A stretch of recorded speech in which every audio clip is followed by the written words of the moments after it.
Angkatan Bersenjata Rusia merilis rekaman yang memperlihatkan aksi tank canggihnya dalam menggempur formasi pertahanan Ukraina.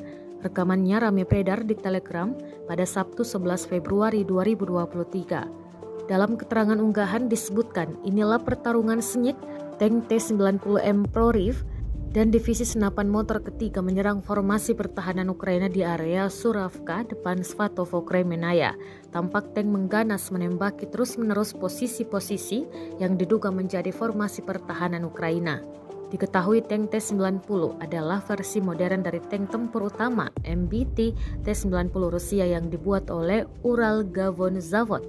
Tank yang disebut sebagai Prorif 3 atau Breakthrough 3 ini menawarkan daya tembak dan perlindungan yang lebih unggul dari pendahulunya.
Terima kasih sudah nonton, jangan lupa like, subscribe, dan share ya.